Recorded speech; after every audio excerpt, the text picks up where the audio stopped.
Hi, I'm Steve Adubato, and it is our honor for this entire program to be joined by United States Senator, the senior United States Senator in the great state of New Jersey. Robert Menendez is also the chairman of the Senate Foreign Relations Committee in the United States Senate. Good to see you, Senator. Good to be with you, Steve. I'm glad that we're gotten together once again. Absolutely. Listen, we are taping as we begin going to May 2022. This will be seen a little bit after, so it's risky to even have this conversation. But if people want to watch the news, it's NJ Spotlight News, it's Metro Focus. They'll tell you what's going on every day, particularly in the world of on the public broadcasting side. Bigger picture, though, long term, we don't know about Ukraine, how things are going to play out. But you've been very clear in public about the role you believe the United States has, not just in supporting Ukraine, but also dealing with Ukrainian refugees. Please share, Senator. Well, Ukraine is far bigger than just the question of Ukraine, although in the first instance, of course, its independence, its freedom is essential. And we have a large Ukrainian diaspora in New Jersey. But the reason I tell average New Jerseyans and Americans why Ukraine is important is because we cannot have another Munich moment. In 1938, Neville Chamberlain, the Prime Minister of Great Britain, said to Hitler, "We'll give you Czechoslovakia," and he thought that would be the end of it. Well, we know history is different. And so we've seen with Putin. In 2008, he invaded the country of Georgia. In 2014, he took Crimea. The West did not respond in any assertive way, gave him a slap on the wrist, and that was it. And he said, well, I can continue to do this. And now we have Ukraine. So we cannot afford for this march to go on as he tries to recreate what was the Soviet Union. We have commitments under our NATO treaty to defend NATO allies that are right along Russia's border, Poland, Lithuania, and Estonia and other countries. So we must stop them there and help Ukraine preserve their freedom. At the same time, we must send a message to the rest of the world that as we're urging them to be good neighbors to Ukrainian refugees, that we also will accept Ukrainian refugees. And I admire the president answering my call to do that, not only on a temporary protective status, but also opening up our refugee program to be able to take a significant number of Ukrainians. I'm going to come back to the issue of immigration in Title 42 in just a couple of moments, but I want to ask you this about Putin. And again, our programming is not about what's happening today. We cannot predict the future. But that being said, putting things in perspective, Senator Menendez, in your lofty perch as the chair of the Senate Foreign Relations Committee, and also, frankly, dealing with these issues for years, what could and should, not just President Trump, but President Obama have done? What could and should they have done potentially have avoided where we are today? Or do you believe Putin is going to do what he wants to do, and it doesn't matter what a U.S. president does or doesn't do? Well, look, Putin is KGB. He's a thug, and he only understands strength. But in both cases of your question, when Obama was president, had we severely sanctioned and brought the international community together as President Biden has now, when Putin invaded Crimea, things, I think, would be different because there'd be a different calibration of the consequences to Russia. But we did not.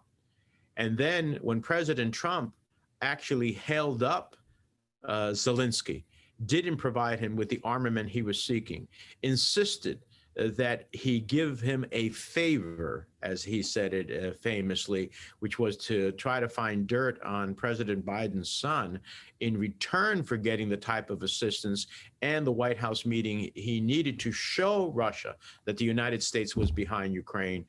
He ultimately sent Russia the wrong message. So in both cases, there were bad signals, and I think we'd be in a different place today.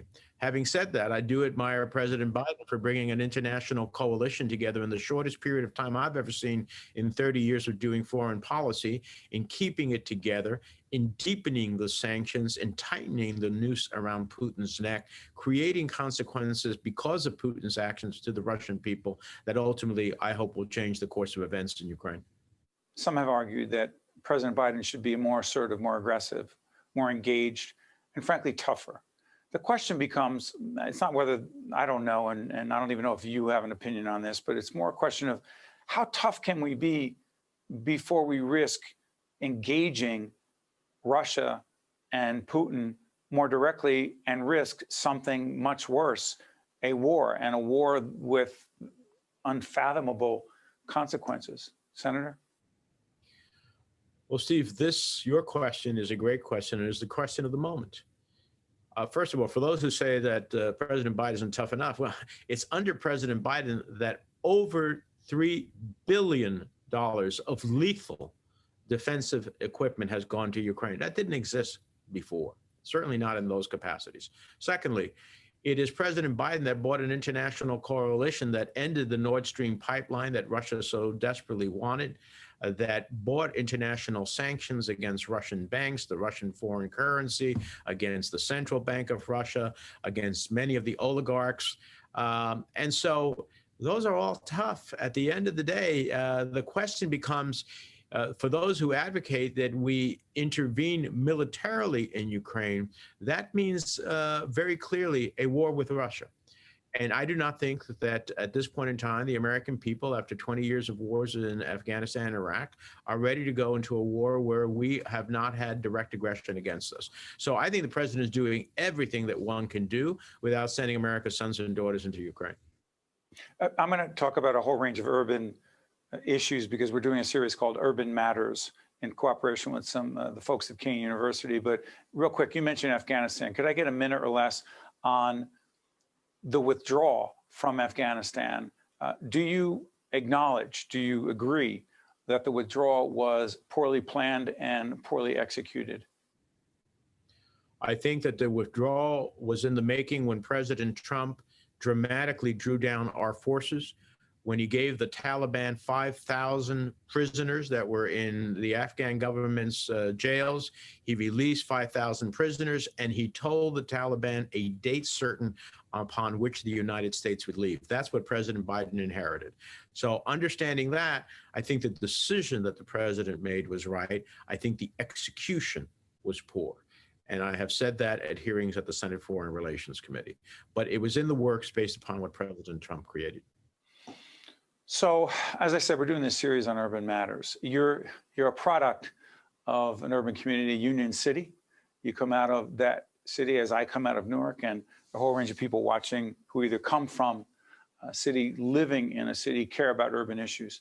As it relates to urban issues, Senator, what would you say the top 2 or 3 issues are that you and your colleagues are dealing with in the Senate as it relates to the cities of America? Please, Senator.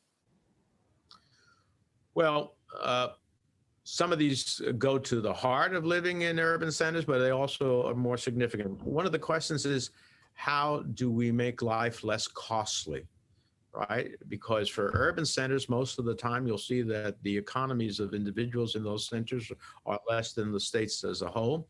And so how do we, make childcare more affordable? When $13,000 is the cost of childcare for a family of median income of $85,000 in New Jersey, well, that's not tolerable. And it doesn't allow one of the spouses to ultimately go ahead and go into the workforce as they desire to do so, or return to the workforce after COVID. We have to make childcare more affordable. We have to make energy costs more affordable. We have to be able to preserve the dream of home ownership, which is the single biggest asset that most New Jersey and American families will have to build upon wealth and create intergenerational possibilities. And that's what I do as a member of the Senate Banking and Housing Committee. I'm focused on that. On the Finance Committee, I'm focused on child care costs and then also healthcare costs. We made great steps forward under the Affordable Care Act, but we have yet to really achieve all of the elements, both on coverage as well as in affordability. And those are 3 big tranches of things that I think are critical for moving forward and having a better quality of life in our urban centers, but beyond as well. You are watching and listening to United States Senator Robert Menendez, the chair of the Senate Foreign Relations Committee. He has other responsibilities in terms of the committees of the Senate as well. He's the senior senator in New Jersey, United States Senator. We will have his colleague, United States Senator Cory Booker, on in the future. But Senator, I want to go back to the topic of childcare. We're also engaged in a public awareness initiative around childcare issues. It's called Reimagine Childcare. We're not advocating for, but we are talking about the need for quality, affordable, accessible childcare. You have been directly involved in this issue as a United States Senator. Please talk about it. Well, one of the things we want to do is legislation around sponsoring that would make sure that childcare for working families, it's called, that no one would pay more than 7% of their income if they're at medium income, which in New Jersey is about $85,000. The reality is that makes childcare far more affordable.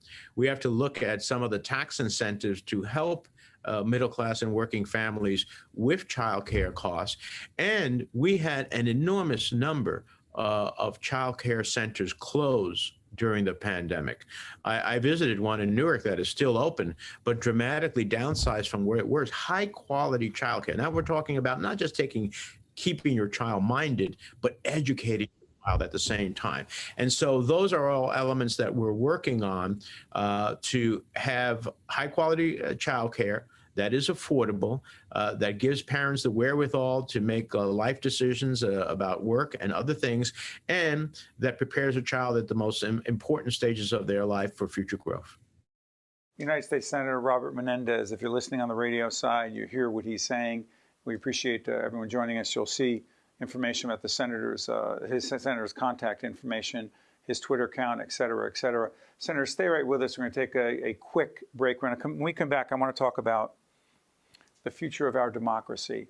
January 6th, bipartisanship or the lack thereof in the nation's capital. Steve Adubato, way more importantly, the senior senator in New Jersey, United States Senior Senator Robert Menendez. We'll be right back. To watch more Think Tank with Steve Adubato, find us online and follow us on social media. Welcome back, everyone. We're joined by United States Senator Robert Menendez. Senator, I want to get into a series we're doing. I keep saying different series, but we try to track things in different areas. And this has been, I don't know, it's 10 years we've been doing Democracy at a Crossroads. Is it beyond at a crossroads, particularly when we look back on January 6th and beyond that to the point where it's just hanging on by a thread? I don't want to be overly dramatic. It's not my job to do commentary here. How's our democracy doing, particularly after January 6th? Well, Steve, on January 6th, we faced an insurrection that brought us this close to facing what in our country we've never experienced and what we decry in other countries in the world.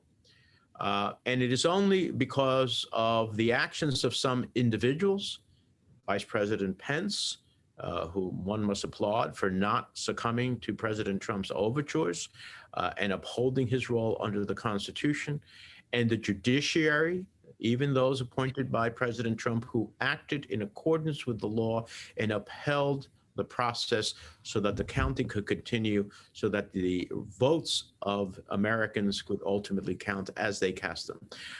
But I must be honest with you, after 45 years of serving in public life, I've always thought that the strength of our institution and our democracy was unshakable.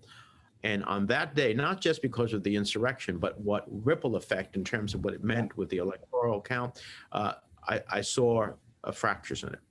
And so, one of the things I've been doing is working to think about and offering legislation. How do we institutionally make sure that regardless of who's in office and what election takes place, that our democracy is preserved and not subject to the whims of one individual who wants to undermine it.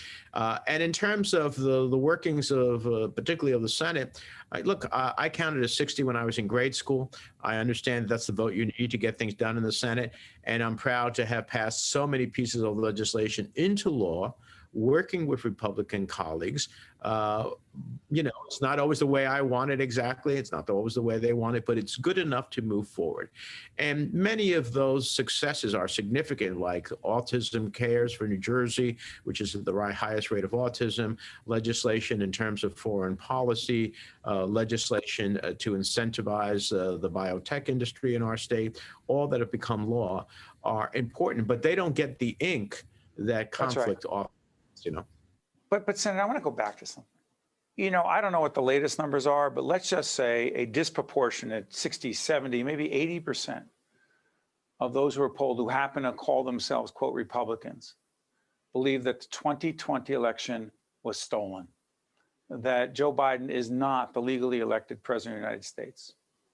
And so when we talk about democracy at a crossroads, people say, well, the things like that have happened before. There was the election of 2000. There are a lot of elections, but has there ever been a time from your experience, and when you talk about being involved 45 years ago, I believe you ran for the school board at a very young age, and got very involved in politics in Union City and understand what rough and tumble really means in New Jersey in politics. We'll go there another day. But Senator, have you ever had a time with a vast, vast majority of those in the party that is not elected believe that the person elected is not the president, is not the legally elected president? A, have you ever seen that? And B, what the heck does that mean moving forward? No, Steve. Look, I've seen people be disappointed in that their person wasn't elected. Al but Gore was disappointed in 2000. Yeah, but they have always believed that the result of the election was valid, that it was legitimate. And that belief is critical, regardless of who is the victor at the end of the day. That belief is critical to our democracy. And so, it is amazing. We learn from history that if you repeat a lie often enough, people will begin to believe it. And that's why programming like yours, and I don't say that because we're on together, but really programs like yours that's insightful, you ask those questions, you get answers, is important, because when we look in the social media spheres, we ultimately see the amount of disinformation and misinformation that is generated that creates, a real challenge for people. So, a literate democracy in terms of wading through the social media. People tell me, I saw it on the internet. Okay, well, what source did you see it on the internet? Like, just because it's on the internet, it doesn't mean that it's true. So, or excuse me, Senator, excuse me. Sorry for interrupting. Or I watched it on a network or on a platform that I watch all the time. Okay. So you watch something that reinforces what you already believe. Oh, I don't watch those other stations because that's fake news. And that goes for all kinds of people. My question is this, trust me, I'm off my soapbox. If you just watch, listen, and engage with media and information that tells you what you believe is right. Yeah. I'm trying to be positive here, but we in public broadcasting, we have our audience. We don't have a horse in the race. But if people are just watching what they watch to tell them the right, what the heck do we do with that? Yeah, this is when we watch only that which we want to believe in, not even maybe that we want to believe in, and do not critically judge what is the truth, then we ultimately create a cast upon which it's impossible to move from. Listen, I long for the days of Walter Cronkite where he'd look into the screen and says, "Here now the news," and then you'd make the judgment about what the news was, what it meant and whatnot, versus being told what it's supposed to mean. But unfortunately, that's where we're at. And it takes, an engaged and a literate electorate, not a literate electorate in the context of being able to read it, right? And that's not what I'm talking about. Literate in terms of the sophistication of testing different sources to ultimately come to what's the truth. And to that end, an issue that's been covered tremendously in the media, people have all different opinions on it. Again, getting accurate information is important. Sex education. Again, the state of New Jersey is looking at it, states across the nation, Governor Murphy, and you're not involved in state politics and state policy, if you will, or state government, I should say. But the governor said, listen, let's re-examine what the Department of Education's policy is. What do you believe? I know this is a huge issue, Senator, but do you believe that we need to re-examine what, quote, sex education should be and needs to be, particularly in younger grades in public schools? Well, look, I think that we have had public schools be the vehicle for education of all sort, family living, some people call sex education the family living component of that, making sure that we don't have unwanted pregnancies at the end of the day. That's part of sex education. Making sure that we don't have transmittable diseases. That's part of sex education. So in my view, of course, I've always believed that parents have the first and foremost responsibility and should be the ultimate educators in their home. But we cannot believe that in our society, all parents either do that, have the wherewithal to do it, feel comfortable in doing it.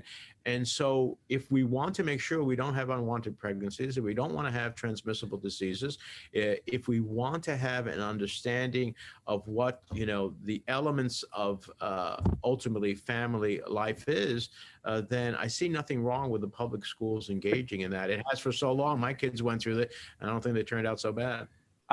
Senator, I'll get off this, and I want to ask you about the Supreme Court and our newest Associate Justice of the Supreme Court, and you've been very clear on that. But real quick on this, I don't think anyone would debate or argue anything you just said about those areas of health, sex-related education. But real quick, for those parents, and everyone hears what Governor DeSantis is saying in Florida, but bring it back to New Jersey, if you will. You know what? I don't want my fifth grader hearing about, knowing about, or discussing anything about outside of a mother and a father and a child or children. That's what a family is. And all this stuff about who falls outside of that and trans-related issues, that's not appropriate. Kids getting to this, people believe that that's what's going on in the schools, that kids get to decide whether they're a boy or a girl or something different. I don't really know what it is, and it's not, but that's controversial and confusing to a lot of people, Senator. Well, surely, but I don't believe that's what public schools are teaching at the end of the day. And, listen, I'm sure that at one time, teaching that the races could stand side by side was controversial. And so, we like to live in a society where we accept all. And regardless of how they define themselves as a fellow American, whether by nationality, race, sexual preference or whatever. And so that should be our goal at the end of the day. And, I do think parents have the primary responsibility, but public schools play an important role. Final question. We have a new Associate Justice of the Supreme Court, Judge Ketanji Brown Jackson, confirmed by the U.S. Senate. The significance of that, a minute or less, please, Senator. First of all, a woman of enormous intellect, probably the most qualified present member of the Supreme Court other than Sonia Sotomayor, who also served at all the different levels. This judge, unlike the rest of her colleagues, served as a public defender, served at the circuit court of the federal district, served at the district court, which is the local court, then the circuit court, which are like our appellate in the federal district, and then now in the Supreme Court. She's eminently qualified and also historic, because we have never had an African-American woman on the court. And now a majority of the court is a female majority. That speaks volumes of where we've come in our country and on the Supreme Court. Senator, I have 30 seconds left. 45 years in public life. How many years in the United States Senate? Wow. It's been, you have to do the math. But you were in the House before that. Yeah, it's been about 16 years. And also before that, a state senator in the great state of New Jersey. You still love what you do? I do. And before that, 14 years in the House. That's right. I will say this. I do love what I do. What my pay is to change the course of events for the better, both at home and abroad. And the day that I don't think I can change the course of events of better at home and abroad, and I walk out late at night from my office, I see the Capitol lit up, I understand what it means to people in our country and across the globe. The day I don't get the chill that I still get is the day it's time to go. Yeah, well said. United States Senator Robert Menendez, the chair of the Senate Foreign Relations Committee, our senior United States Senator. I want to thank you so much. We wish you and your family all the best. Thank you, Senator. Same to you, Steve. Thank you. I'm Steve Adubato. That is United States Senator Robert Menendez. Thanks for watching. See you next time. Think Tank with Steve Adubato has been a production of the Caucus Educational Corporation.